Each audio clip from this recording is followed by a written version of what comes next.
बच्चों कैसे हैं आप सब। तो पिछले वीडियोस में हमने एक पार्ट को पूरा किया था जिसका क्या नाम था, राजा बदल गया। कहानी बहुत रोचक थी ना, आपको मजा आया होगा बहुत। हाँ, तो आज हम उस पार्ट के अभ्यास कार्य देखेंगे। तो सब लोग अपने अपने पाठ्य पुस्तक निकालिए। तो बच्चों पहला अभ्यास कार्य है सुनो बोलो, जिसका अर्थ है सुनकर बोलना। इसके अंतर्गत पहला प्रश्न देखो, पाठ में दिए गए चित्रों के बारे में बातचीत करो। पाठ के अंतर्गत हमें कुछ चित्र दिखाई देते हैं।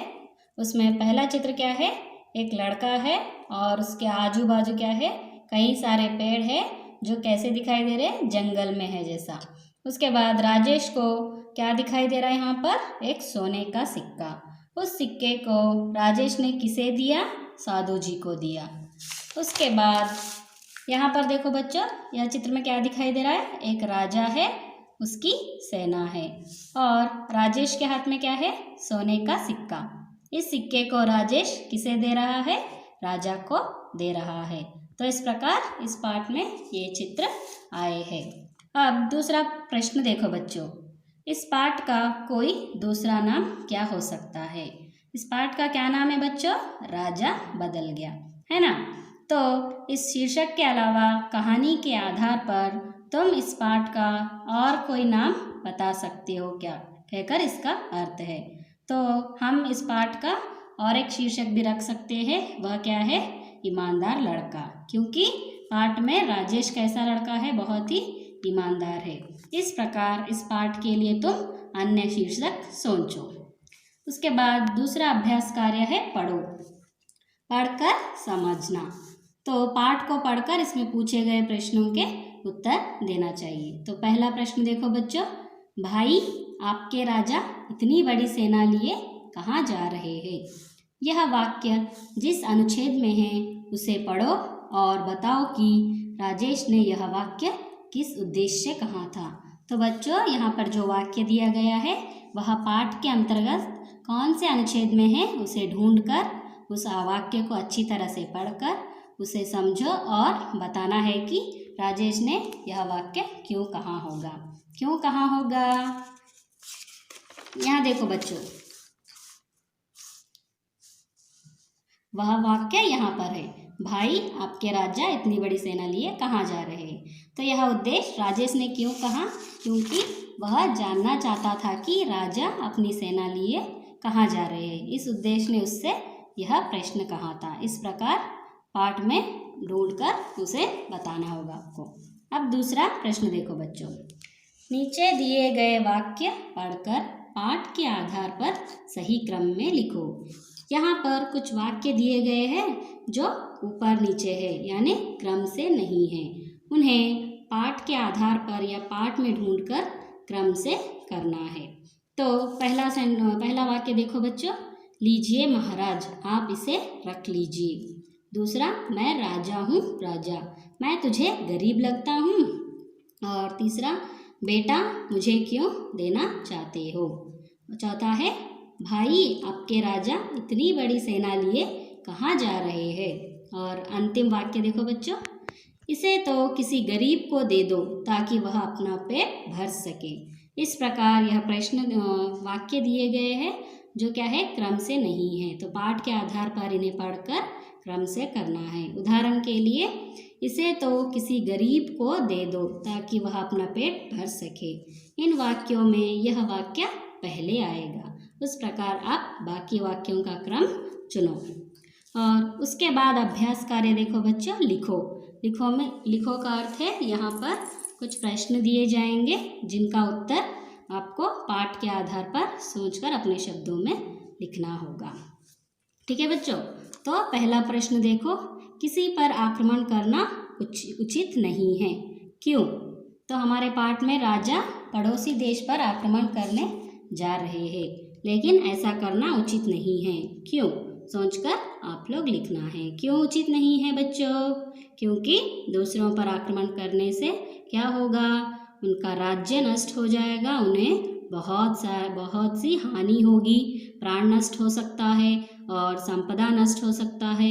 इस प्रकार दूसरों को दुख देना या तकलीफ देना बहुत बड़ा पाप है, इसलिए दूसरों पर आक्रमण करना उचित नहीं है। इस प्रकार आपके विचार अपने शब्दों में लिखो। ठीक है। अब दूसरा प्रश्न, राजा का स्वभाव कैसा था? अपने शब्दों में लिखो। तो हमारे पाठ में राजा कैसा है बच्चों? बहुत ही क्रोध स्वभाव वाला है, बहुत ही गुस्सा है उसे, और वह क्या करता है? दूसरे राज्यों पर आक्रमण करने वाला है। तो इस प्रकार राजा के बारे में यहाँ पर लिखना चाहिए। इसके बाद आबिट देखो बच्चों, राजा बदल गया, कहानी अपने शब्दों में लिखो। तो मैंने भी आपको गृह कार्य दिया था कि पाठ का सारांश अपने शब्दों में लिखिए। तो पाठ में आए हुए मुख्य मुख्य अंशों को लेकर आपको पूरी कहानी को अपने शब्दों में लिखना होगा। ठीक है बच्चों। देखो बच्चों, अगला अभ्यास कार्य है शब्द भंडार। इसका अर्थ है यहाँ पर शब्दों का भंडार, यानी नए नए शब्दों को सीखा जाता है। उदाहरण देखो और समझो। इसी तरह आगे कुछ शब्द लिखे हैं। उदाहरण देखो बच्चों, सैनिक, कम, मन, नल, लगन। तो इस उदाहरण से आपको क्या समझ में आ रहा है? पहले शब्द के अंतिम अक्षर से अगला शब्द बनाया जा रहा है ना। सैनिक में अंतिम अक्षर क्या है? क है, क से कम, और इस शब्द में अंतिम अक्षर क्या है?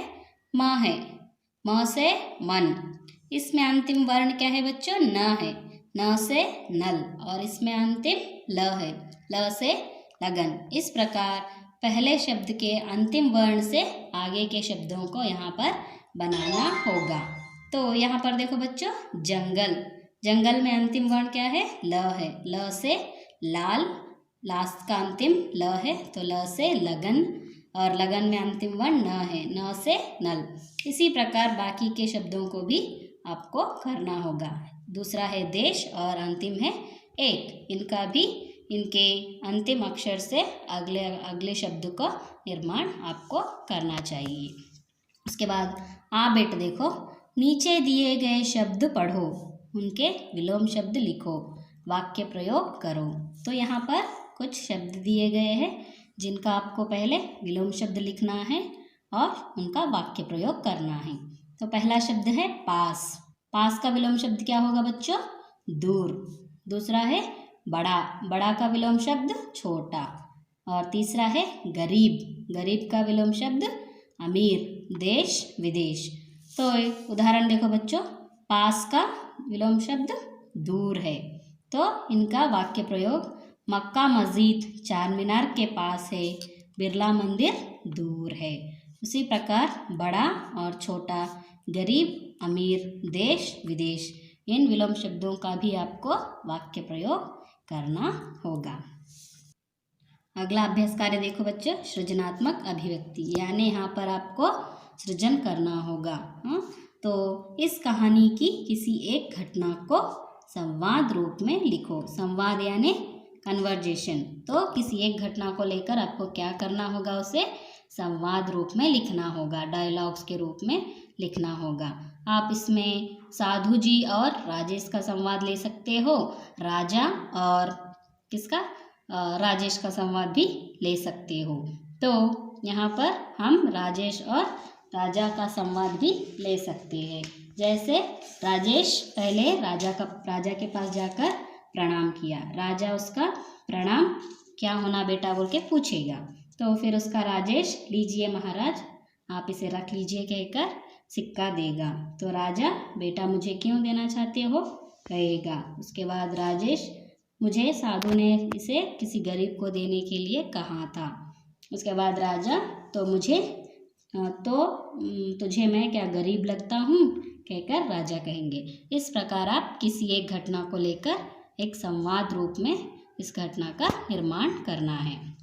उसके बाद प्रशंसा, यहाँ पर हमें किसी की प्रशंसा करनी होगी। तो इस पाठ में राजेश की ईमानदारी के बारे में बताया गया है। ऐसे ही एक और कहानी कक्षा में सुनाओ। तो इस पाठ में हमने राजेश की ईमानदारी की प्रशंसा की है। उसी प्रकार किसी और कहानी को आपको कक्षा में सुनाना होगा।